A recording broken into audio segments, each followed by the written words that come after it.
বসুন্ধরা গ্রুপের চেয়ারম্যান সহ পরিবারের ৮ সদস্যের ব্যাংক হিসাব স্থগিত করল বিএফআইইউ। সাবেক মন্ত্রী সাবির হোসেন চৌধুরী ও নারায়ণ চন্দ্র চন্দ গ্রেফতার। নাগরিক সুবিধা না দিলেও হোল্ডিং ট্যাক্স আদায়ে মরিয়া কর্তৃপক্ষ। অভিযোগ, উত্তর সিটির নতুন 18টি ওয়ার্ডের বাসিন্দার। আইনি জটিলতায় থমকে আছে উন্নয়ন কাজ, দাবি প্রধান নির্বাহীর। ধোঁয়াশায় শাহজালাল আন্তর্জাতিক বিমানবন্দরের 3য় টার্মিনালের উদ্বোধন। সম্ভাব্য দিনক্ষণ চূড়ান্ত করতে পারছে না বেবিচক। কাজের ধীরগতি নিয়ে বিশেষজ্ঞদের প্রশ্ন। বৈশ্বিক বাণিজ্য পরিসরে ভালো অবস্থানে নেই বাংলাদেশ। 5টি সারির মধ্যে রয়েছে চতুর্থতে। সরকারি সেবা আর পরিচালনার অপর্যাপ্ত দক্ষতায় কারণ, বিশ্ব ব্যাংকের তথ্য। সকালের সময়ের সঙ্গে আছি আমি শামিমা শাম্মী। বসুন্ধরা গ্রুপের চেয়ারম্যান আহমেদ আকবর সোবহান ও তার পরিবারের 7 সদস্যের ব্যাংক হিসাব 1 মাসের জন্য স্থগিতের নির্দেশ দিয়েছে বাংলাদেশ ফিনান্সিয়াল ইন্টেলিজেন্স ইউনিট। অর্থ পাচার প্রতিরোধ আইন 2012 এর আওতায় এই নির্দেশনা দেওয়া হয়। এদিকে গ্রেফতার হয়েছেন সাবেক পরিবেশ মন্ত্রী সাবের হোসেন চৌধুরী ও সাবেক ভূমি মন্ত্রী নারায়ণ চন্দ্র চন্দ। দেশের ব্যবসা খাতের বড় একটি জায়গা দখল করে রেখেছে বসুন্ধরা গ্রুপ। এবার প্রতিষ্ঠানটির চেয়ারম্যান আহমেদ আকবর সোবহান ও তার পরিবারের 7 সদস্যের ব্যাংক হিসাব 1 মাসের জন্য স্থগিতের নির্দেশ দিয়েছে বাংলাদেশ ফাইন্যান্সিয়াল ইন্টেলিজেন্স ইউনিট। রোববার দেশের ব্যাংকগুলোতে লেনদেন স্থগিত রাখার নির্দেশনার চিঠি পৌঁছায়। বেসরকারি কয়েকটি ব্যাংকের কর্মকর্তারা বিষয়টি নিশ্চিত করেছেন। ব্যাংক হিসাব স্থগিত রাখার তালিকায় এ ব্যবসায়ী গোষ্ঠীর পরিবারের অন্য 7 সদস্য হলেন আহমেদ আকবর সোবহানের ছেলে সাদাত সোবহান, সাফিয়াত সোবহান, সায়েম সোবহান আনভীর ও সাফওয়ান সোবহান এবং 3 পুত্রবধূ সোনিয়া ফেরদৌসি সোবহান, সাবরিনা সোবহান ও ইয়াশা সোবহান। চিঠিতে বলা হয়েছে, এই 8 জনের কারো নামে একক মালিকানাধীন কোনো প্রতিষ্ঠান থাকলে তার ব্যাংক হিসাবও 1 মাসের জন্য স্থগিত রাখতে হবে। ব্যক্তি ও তাদের প্রতিষ্ঠানের নামে ব্যাংকে থাকা হিসাবে যত ধরনের লেনদেন হয়েছে তার তথ্য চেয়েছে বিএফআইইউ। এদিকে একই দিন রাজধানীর গুলশান থেকে সাবেক পরিবেশ মন্ত্রী সাবের হোসেন চৌধুরীকে গ্রেফতার করেছে ঢাকা মহানগর পুলিশের গোয়েন্দা শাখা। ডিবি প্রধান রেজাউল করিম মল্লিক গ্রেফতারের তথ্য নিশ্চিত করেছেন। তিনি জানান, ঢাকা 9 আসনের সাবেক এই সংসদ সদস্যের বিরুদ্ধে একাধিক মামলা রয়েছে। এছাড়া সাবেক ভূমিমন্ত্রী নারায়ণ চন্দ্র চন্দকে গ্রেফতার করা হয়েছে। অবৈধভাবে ভারতে পালিয়ে যাওয়ার সময় মহেশপুর সীমান্ত থেকে তাকে আটক করে বিজিবি। আতাউর কাউসার, সময় সংবাদ, ঢাকা। পল্টনে যুবদল নেতা শামীম হত্যা মামলায় সাবেক প্রধানমন্ত্রীর মুখ্য সচিব আবুল কালাম আজাদ ও ঢাকা মহানগর দক্ষিণ আওয়ামী লীগের কোষাধ্যক্ষ হুমায়ুন কবিরকে 7 দিনের রিমান্ড দিয়েছেন আদালত। গত 5 আগস্ট শেখ হাসিনা সরকারের পতনের পর গত 24 সেপ্টেম্বর এই ঘটনায় বিএনপির পক্ষ থেকে পল্টন থানায় হত্যা মামলা করা হয়। শনিবার মামলার আসামি সাবেক প্রধানমন্ত্রী শেখ হাসিনার মুখ্য সচিব আবুল কালাম আজাদ ও ঢাকা মহানগর দক্ষিণ আওয়ামী লীগের কোষাধ্যক্ষ হুমায়ুন কবিরকে ধানমন্ডি থেকে গ্রেফতার করে পুলিশ। রোববার বিকেলে জিজ্ঞাসাবাদের জন্য প্রত্যেকের 10 দিন করে রিমান্ড চাইলে আদালত 7 দিন মঞ্জুর করেন। 10 দিন তার জন্য রিমান্ড প্রার্থনা করা হয়। পাশাপাশি তার পক্ষে তার আইনজীবীরা রিমান্ড বাতিলপূর্বক জামিনে প্রার্থনা করেন। বিজ্ঞ আদালত উভয় বক্তব্য শোনার পর, উভয় পক্ষে শুনানি পর তার বিরুদ্ধে 7 দিনের রিমান্ড মঞ্জুর করেন। শুনানিতে বিএনপির আইনজীবীরা বলেন, তদন্ত কর্মকর্তা বিএনপির সমাবেশে হামলার সাথে জড়িত থাকার প্রমাণ পেয়েছে সাবেক প্রধানমন্ত্রীর মুখ্য সচিবের বিরুদ্ধে। তদন্তকারী কর্মকর্তা বলেন যে প্রাথমিক তদন্তে তার জড়িত থাকার বিষয়টি নিশ্চিত হয়েছি আমরা। এখন এই হত্যার সঙ্গে আর কারা জড়িত আছে এবং কিভাবে এই শামীমকে হত্যা করা হইল এবং এই হত্যার পিছনে কাদের ইন্ধন আছে এবং কাদের সহযোগিতা আছে, এই বিষয়গুলিকে আরও অধিকতর তদন্ত করা প্রয়োজন। বিগত সরকারের শাসনামলে বিএনপির মহাসমাবেশে হামলার ঘটনা ঘটলেও তখন মামলা গ্রহণ না করায় সরকার পতনের পর মামলা নেয় পুলিশ। সাদিকুর রহমান, সময় সংবাদ, ঢাকা।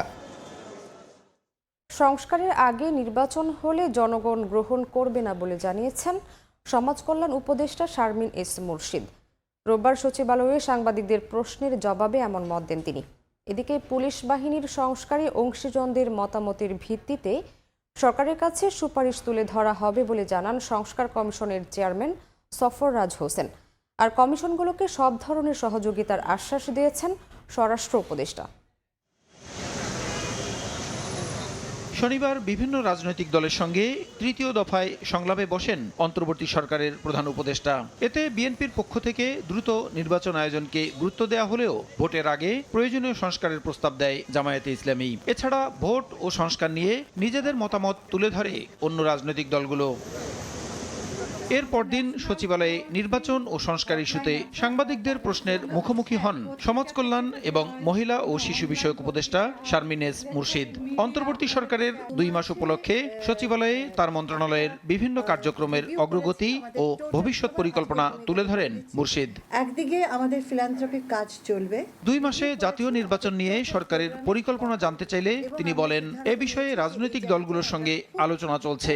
সংস্কার নাকি নির্বাচন, সরকারের গুরুত্ব কোন দিকে, এমন প্রশ্নের উত্তরে প্রয়োজনীয় সংস্কারের পরেই নির্বাচন আয়োজনের ইঙ্গিত দেন শারমিন মুর্শিদ। নির্বাচনের দিকে যাবে কি করে সংস্কার ছাড়া? কি অদ্ভুত প্রশ্ন। সংস্কার হবে না নির্বাচন হবে, সেই নির্বাচন নিতে পারবেন তো সংস্কার ছাড়া?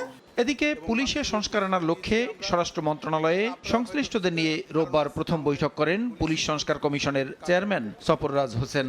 পরে সাংবাদিকদের তিনি জানান, পুরনো পুলিশ আইন আধুনিকায়ন করে পুলিশকে জনবান্ধব করতে উদ্যোগ নেওয়া হবে। আমরা একটা মোটামুটি ধারণা আছে যে বিদেশে কিভাবে পুলিশ বিভাগ কাজ করে, সেখান থেকে আমরা বেস্ট প্র্যাকটিস আমরা নেওয়ার চেষ্টা করবো।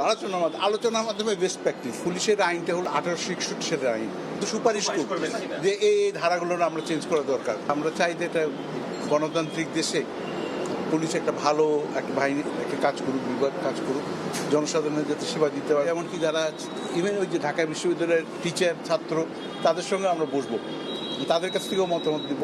কমিশনকে সব ধরনের সহযোগিতা করা হবে বলে আশ্বাস দিয়েছেন স্বরাষ্ট্র উপদেষ্টা।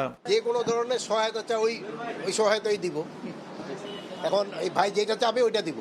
এখন কি সহায়তা চায় আমি তো জানি না এখনো, উনি যেটা চাবে তাইটা দিব। সংস্কার কমিশন নির্ধারিত সময়ের মধ্যেই অন্তর্বর্তী সরকারকে সুপারিশ দেবে বলেও জানান সংশ্লিষ্টরা। প্রসূন আশিস, সময় সংবাদ, ঢাকা। নেই ফুটপাত, সড়কবাতি, বেশিরভাগ সড়কে লাগেনি উন্নয়নের ছোঁয়া। সামান্য বৃষ্টি হলেই দেখা দেয় জলাবদ্ধতা। 8 বছর আগে ঢাকা উত্তর সিটির অধীনে আসলেও নতুন 18টি ওয়ার্ডের বাসিন্দাদের অভিযোগ, পর্যাপ্ত নাগরিক সুবিধা পাচ্ছেন না তারা, বরং হোল্ডিং ট্যাক্স আদায়ে মরিয়া সিটি কর্পোরেশন। যদিও উত্তর সিটির প্রধান নির্বাহীর দাবি, নানা আইনি জটিলতায় সময় মতো উন্নয়ন কাজ শেষ করতে পারছেন না তারা। আর নগর পরিকল্পনাবিদদের মত, ঠিকাদারদের জবাবদিহিতা নিশ্চিতে কর্তৃপক্ষকে হতে হবে আরও কঠোর। মিজানুর রহমানের তোলা ছবিতে দেখব আল আমিন তুষারের রিপোর্ট।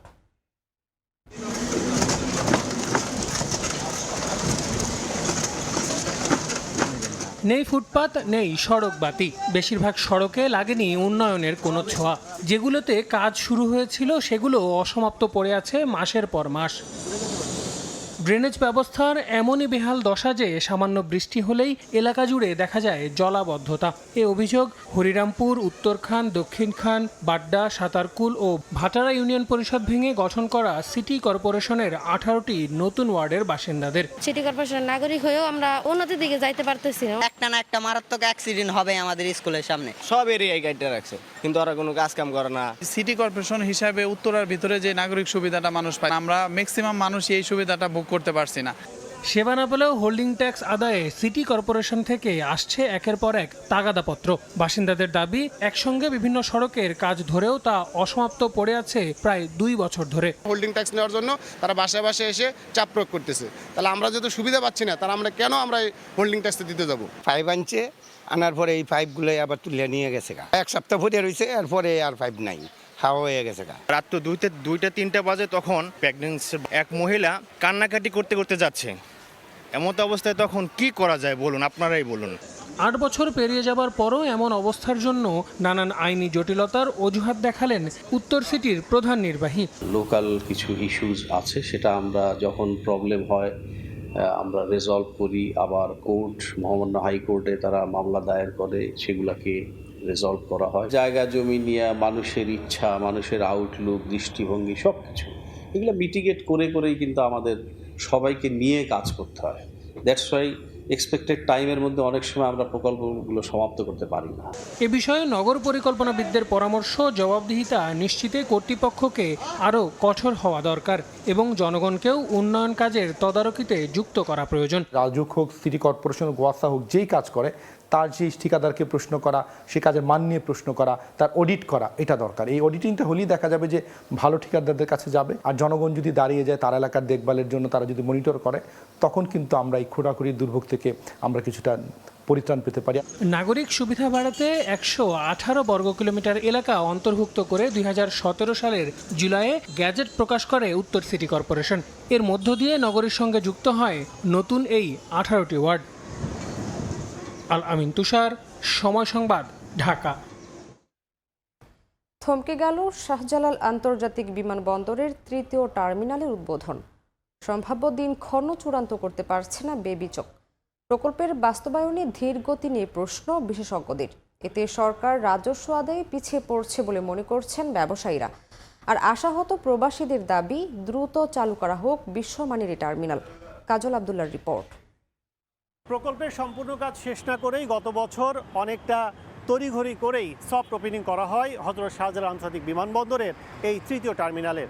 কথা ছিল 1 বছর পরেই চলতি মাস থেকে শুরু হবে যাত্রী সেবা, কিন্তু বাস্তবতায় ফিকে হয়ে গেছে উদ্বোধনী ডামাডোল। 2023 সালের 7 অক্টোবর বেশ ঘটা করেই সফট ওপেনিং করা হয়েছিল হযরত শাহজালাল আন্তর্জাতিক বিমানবন্দরের বর্ধিত নান্দনিক এই টার্মিনালের। অভিযোগ রয়েছে প্রকল্পে এই ওপেনিং অনুষ্ঠানের ব্যয় ধরা না থাকলেও শুধু রাজনৈতিক বিলাসিতায় মোটা অঙ্কের অর্থ খরচ করতে হয়েছে বেবিচককে। সে সময় 10% কাজ বাকি রয়েছে জানিয়ে 1 বছরে তা শেষ করার কথা বলেছিল কর্তৃপক্ষ। তবে সবই যেন অসারের তর্জন গর্জন। বেবিচক সূত্র বলছে বছর পার হলেও চূড়ান্ত হয়নি গ্রাউন্ড হ্যান্ডলিংয়ে বিদেশি পার্টনার। বাকি রয়েছে মেশিন টু মেশিন সংযোগ সহ ক্যালিব্রেশনের 2% কাজ। আমরা সর্বাত্মক চেষ্টা করছি যে এটাকে আমরা যত দ্রুত সম্ভব আমাদের এটাকে ওপেন করার জন্য। টার্মিনালের 2,30,000 বর্গমিটার অবকাঠামো দৃশ্যমান হলেও সেবা কবে শুরু তা নিয়ে ধোঁয়াশায় বিশেষজ্ঞরা। ওপেনিং এর পরে কিন্তু অনেক দিন পার হয়ে গেছে, এখনো কিন্তু আমরা কোনো দেখছি না বা বুঝতে পারছি না এটা কবে নাগাদ হতে পারে। তো এইটার সাথে কিন্তু আমাদের অনেক কিছু জড়িত আছে, তো সেই জায়গাটা মনে হয় খাত সংশ্লিষ্টরা বলছেন দ্রুত চালু হলে শুধু সরকারের লাভই নয়, নতুন গতি পাবে এভিয়েশন ও পর্যটন শিল্প। তো ফ্লাইট যদি আমরা বেশি কভার করতে পারি, আরও অনেক এয়ারলাইন্স বাংলাদেশে আসবে এবং এটা কিন্তু আমাদের ইকোনমিতে যেভাবে আপনার একটা ভ্যালু অ্যাড হবে, হোটেল ব্যবসায়ী বা ওইখানকার যারা স্থানীয় ব্যবসায়ী আছে তাদের একটা বেনিফিট হবে। এদিকে দীর্ঘ অপেক্ষার পালা শেষ করে টার্মিনাল চালুর দাবি জানিয়েছেন প্রবাসীরা। এইখানে আসা যে সমস্যার মধ্যে আমরা পড়ি, তো ওইটা চালু হলে আমাদের জন্য অনেক ইজি হবে, অনেক ভালো হবে। কিন্তু এখনো চালু কেন হচ্ছে না এই জিনিসটা এখনো বুঝতে পারতেছি না। সিঙ্গাপুরের চাঙ্গি বিমানবন্দরের নকশায় নির্মিত এ টার্মিনাল শুধু যাত্রী পারাপারের জন্য নয়, বাণিজ্য সম্প্রসারণ, রাজস্ব আয়ে গতি বাড়ানো সহ জড়িয়ে রয়েছে বিশ্ব এভিয়েশন খাতে বাংলাদেশের ভাবমূর্তিও, এমনটাই বলছেন সংশ্লিষ্টরা।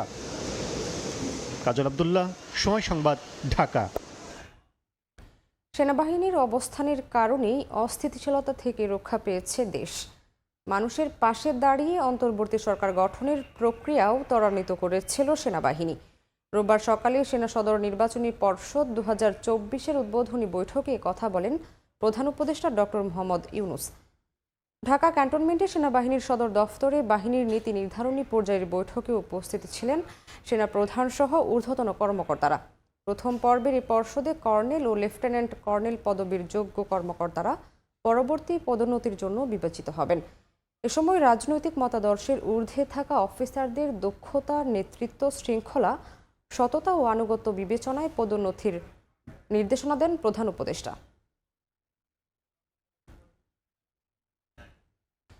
বরিশালের 1,500 পূজা মণ্ডপের 1,000ই ঝুঁকিপূর্ণ হিসেবে চিহ্নিত করেছে পুলিশ। তবে কঠোর অবস্থানে থেকে সেগুলো কড়া নিরাপত্তার চাদরে ঢেকে ফেলা হয়েছে। সব ধরনের প্রস্তুতি শেষ করে এখন অপেক্ষা পঞ্চমীতে বোধনের মধ্য দিয়ে দুর্গোৎসবের আনুষ্ঠানিকতা শুরু করার। বিস্তারিত অপূর্ব অপুর রিপোর্টে। শিল্পীর তুলির আঁচড়ে প্রতিমাগুলোকে দেবীর রূপ দেয়া হচ্ছে, মণ্ডপগুলোকেও সাজানো হচ্ছে জাঁকজমকভাবে। দরজায় করা নাড়ছে শারদীয় দুর্গা উৎসব। প্রস্তুতি পর্ব থেকেই আনন্দ শুরু শিশুদের। আমরা একটু আসছি, একটু ঘুরে ঘুরে দেখা যাবে। পূজা তো আসে 2 দিন, একটু ঘুরে ঘুরে একটু দেখে যাই। বন্ধু বান্ধবের সাথে বরিশাল ঘুরি, প্রায় সব মণ্ডপে আমার বরিশাল দেখা হয়ে গেছে। মঙ্গলবার পঞ্চমীর বোধনের মধ্য দিয়ে শুরু হবে বাঙালি সনাতন ধর্মাবলম্বীদের সবচেয়ে বড় ধর্মীয় আয়োজন দুর্গাপূজা। এবছর বরিশাল বিভাগের 6 জেলায় 1600 মণ্ডপে দেবী দুর্গা পূজিত হবেন। সকল শ্রেণী পেশার মানুষকে আমাদের পূজায় সর্বাত্মক সহযোগিতা করে, যাতে পুজো নির্বিঘ্নে সম্পন্ন করতে পারি, তার সহযোগিতা কামনা করি। আমাদের স্বেচ্ছাসেবক বাহিনী থাকবেন, তারাও নিরাপত্তার ব্যাপারে ব্যাপক সজাগ দৃষ্টিতে আছে। পূজার নিরাপত্তা ইস্যুতে প্রশাসনের পাশাপাশি এরই মধ্যে বিভিন্ন রাজনৈতিক দলও হিন্দু ধর্মাবলম্বীদের সঙ্গে কয়েক দফা বৈঠক করেছে, আশ্বস্ত করেছে নির্বিঘ্নে উৎসব পালনের সহায়তায়। হিন্দু, মুসলিম, খ্রিস্টান, বুদ্ধ যাই থাকুন না কেন, তারা তাদের ধর্মীয় অধিকার সেইভাবে পালন করবে, সব নাগরিকরা যেভাবে করে। বরিশাল রেঞ্জ পুলিশের তথ্য মতে বিভাগের 1595টি মণ্ডপের মধ্যে 2 ভাগই ঝুঁকিপূর্ণ। তবে আইন শৃঙ্খলা বাহিনী কঠোর অবস্থানে রয়েছে। ধর্ম যার যার রাষ্ট্রসভার দায়িত্ব সভা, আমরা সবাই মিলে ঐক্যবদ্ধ একটা বৈশ্বিক বাংলার গড়ার লক্ষ্যেই এই দুর্গাপূজাকে সাফল্যমণ্ডিত করব। 9 অক্টোবর ষষ্ঠী, 12 অক্টোবর দশমী এবং 13 অক্টোবর বিসর্জনের মধ্য দিয়ে শেষ হবে শারদীয় দুর্গা উৎসব। অপূর্ব অপু, সময় সংবাদ, বরিশাল। মাটির পাশাপাশি 50 কেজি ধান দিয়ে তৈরি করা হয়েছে দেবী দুর্গার প্রতিমা। সময় লেগেছে প্রায় 1 মাস। শেষ মুহূর্তে চলছে রাঙিয়ে তোলার কাজ। ব্যতিক্রমী প্রতিমা দেখতে নাটোর শহরের লালবাজার এলাকায় ভিড় করছেন দর্শনার্থীরা। আল মামুনের পাঠানো তথ্য, রকুনুজ্জামানের ছবিতে রিপোর্ট। দেখে মনে হবে সোনা দিয়ে মোড়ানো হয়েছে প্রতিটি প্রতিমা। পুরো অবয়বে একটি একটি করে স্থাপন করা হয়েছে সোনালী ধান। ব্যতিক্রমী এই প্রতিমায় এক নজর দেখতে ছুটে আসছেন অনেকে। নাটোর শহরের লালবাজার এলাকার বাসিন্দা বিশ্বজিৎ পাল পূর্বপুরুষের কাছ থেকে শিখেছেন প্রতিমা গড়া। সারা বছরই চলে তার কর্মযজ্ঞ। তবে এবারের দুর্গাপূজায় ব্যতিক্রমীভাবে প্রতিমা তৈরির উদ্যোগ নেন তিনি। বিষয়টি জানতে পেরে তা কিনতে রাজিও হয়ে যায় একটি পূজা উদযাপন কমিটি। মাটি দিয়ে দুর্গা, গণেশ, কার্তিক, সরস্বতী, লক্ষ্মী, মহিষাসুর সহ দুর্গাপূজার সব প্রতিমা তৈরি করেন তিনি। এরপর প্রতিমা স্থাপন করেন 50 কেজি ধান। নতুন কিছু করার ভাবতে ভাবতে মনে হলো যে একটা ধান দিয়ে প্রতিমা তুলে কিরকম হয়। রবি সুতং সংঘ, তাদের সাথে কথা বলি, তারাও এই ব্যাপারে আগ্রহ হয় নেওয়ার জন্য। তারপরে আমি ধান দিয়ে বানানোর শুরু করি। শহরের লালবাজারের কদমতলায় প্রতি বছর দুর্গাপূজার আয়োজন করে রবি সুতম সংঘ। চলতি বছর ব্যতিক্রমীভাবে পূজা উদযাপনের কথা ভাবছিলেন আয়োজকরা। নাটোরে ধান দিয়ে প্রতিমা করা বিষয়টা আসলেই অবাক করা।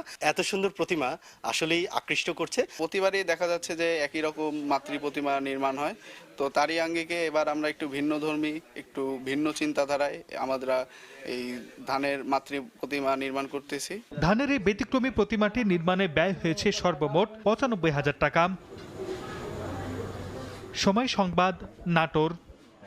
অনিশ্চয়তায় ঢাকা বরিশাল কুয়াকাটা মহাসড়ক 6 লেনে উন্নীতকরণের কাজ। বরিশালে 33 ও মাদারীপুরে মাত্র 7 কিলোমিটার ভূমি অধিগ্রহণ সম্পন্ন হলেও বাকি অংশের কাজ এখনও বাকি। পদ্মা সেতু চালুর পর মহাসড়কটিতে কয়েক গুণ যানবাহনের চাপ বাড়লেও হয়নি প্রশস্ত।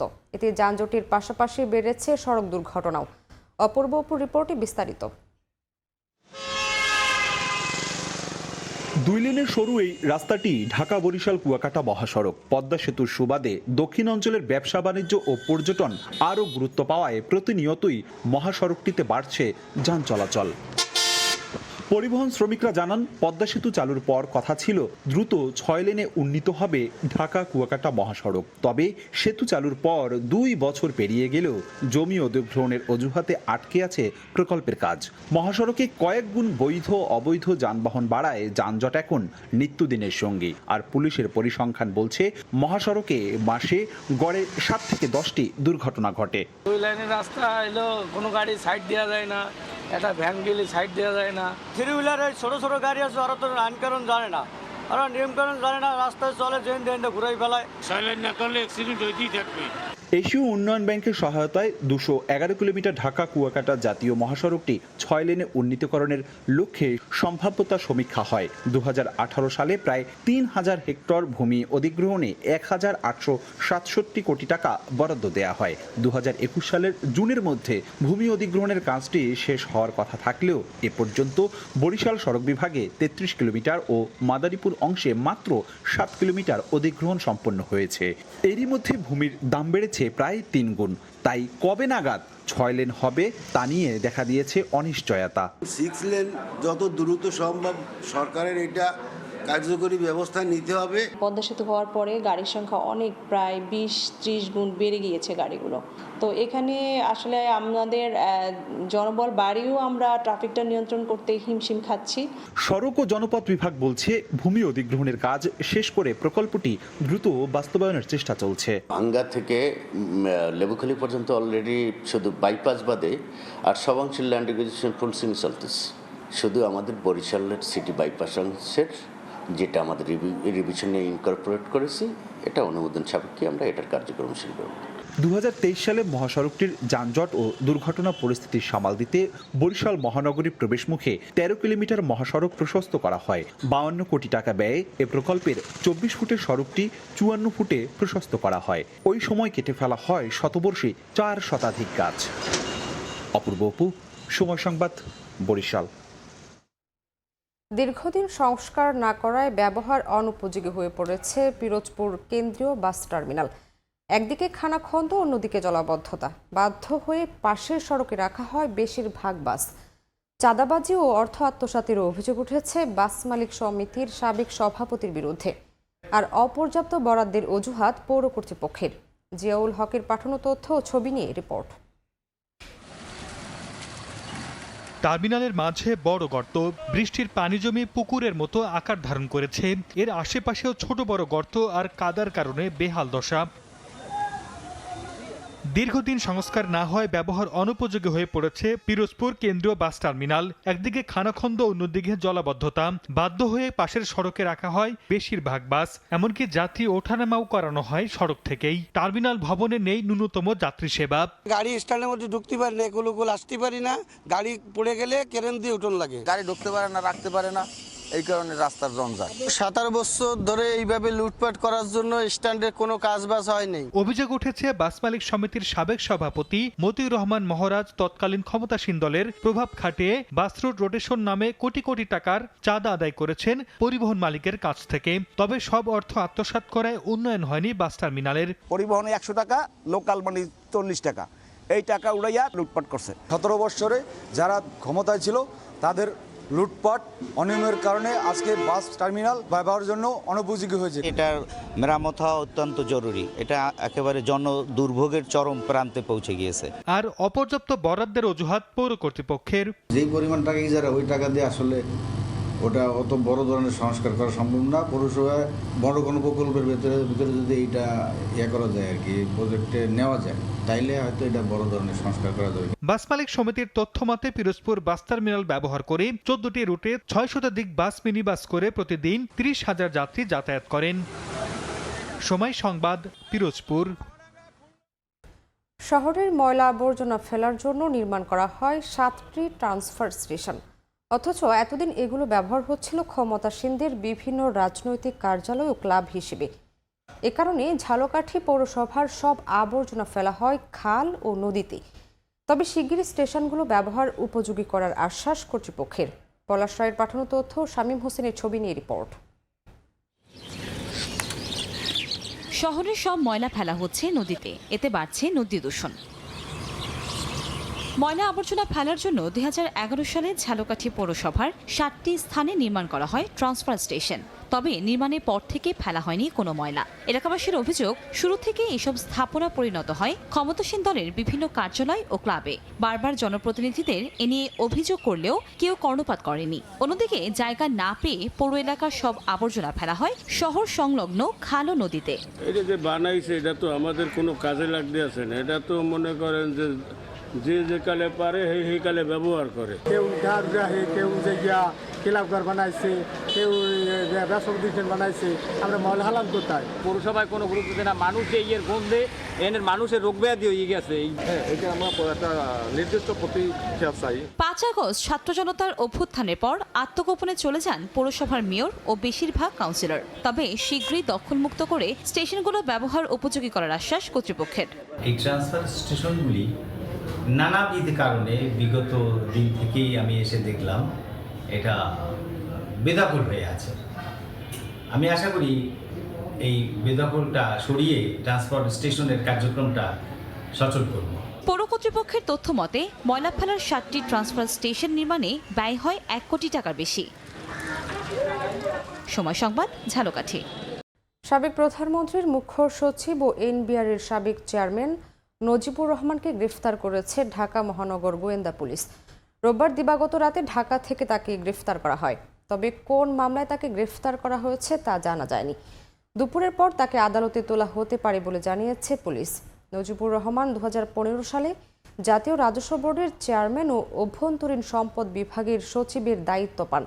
এরপর 2017 সালের 31 ডিসেম্বর তাকে প্রধানমন্ত্রীর কার্যালয়ের মুখ্য সচিব করা হয়। 2 বছর পর 2019 সালের 30 ডিসেম্বর চাকরি থেকে অবসরোত্তর ছুটিতে যান এই কর্মকর্তা।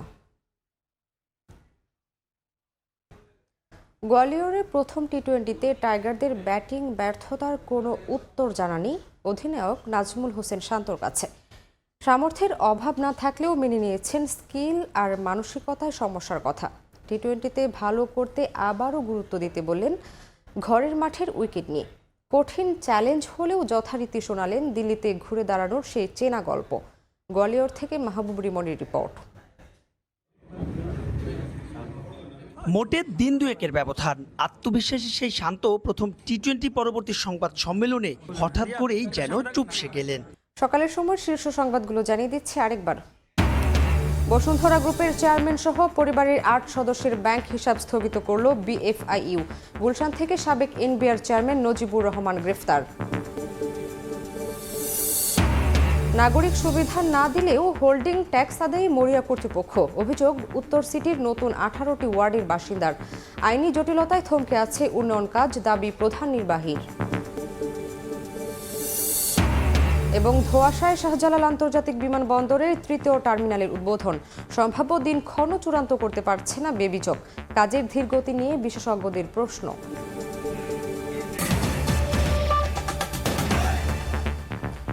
এই ছিল সকালের সময়। সঙ্গেই থাকুন সময়ের।